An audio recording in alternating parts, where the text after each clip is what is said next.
Localism in land use planning is the new mantra for address the UK housing shortage. But smaller scale, investor driven projects get more done for now. The housing shortage in the UK is generating a revisiting of the Garden City concept, first proposed by Ebenezer Howard in the late 19th century. Some of the most aggressive, large-scale building in England after the Second World War, Basildon, Central Lancashire, Letchworth, Milton Keynes et al., are in retrospect considered successful. Now Deputy Prime Minister Nick Clegg and the coalition government are proposing that garden cities be developed in Buckinghamshire, Warwickshire and Oxfordshire. There are many reasons that garden cities, with 15,000 to 30,000 homes each, along with the infrastructure that enable these to be largely self-contained, may not succeed. Neighbouring towns fear the loss of green fields and an inevitable increased burden on highways, and an eco-towns version of garden cities proposed 10 years ago was largely perceived as a means of overriding local planning authorities and their agendas. In the interim, private development on a smaller scale has been responsible for much home building. In the UK, real asset investing groups have largely and independently obtained planning changes that turn disused land into new communities.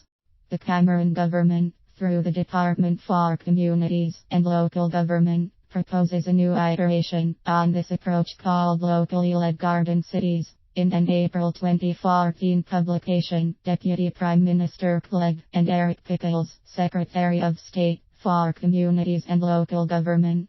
The publication goes on to note the department is investing more than £1 billion to bring about locally supported housing schemes capable of delivering up to 250,000 new homes. Calling it the 2015 to 2020 Large Sites Infrastructure Program, Clegg and Pickles are emphatic about how local authorities should express how they want their garden cities to develop. Rather than the imposition from Whitehall on unwilling communities, the Localism Act approach is to allow local planners to devise their own new, large-scale towns.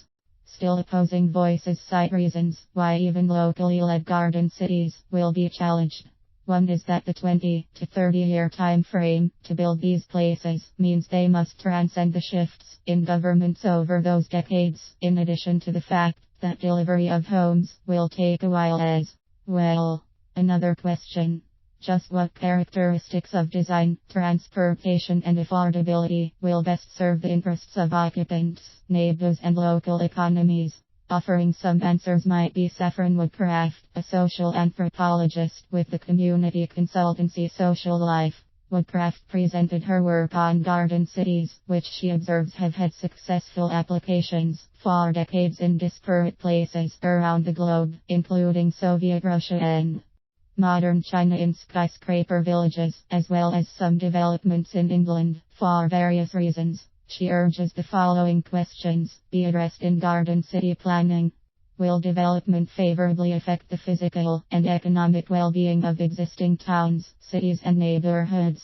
Can the garden city deliver the full range of community facilities and services? Is it still the right way forward for urbanism and development in the new century?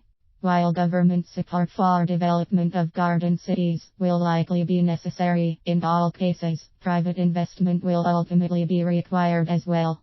Whether working through property fund partners, a real estate investment trust, or home builders, investors should consult an independent financial advisor to identify their most strategic, risk-balanced approach to garden city or other types of housing development.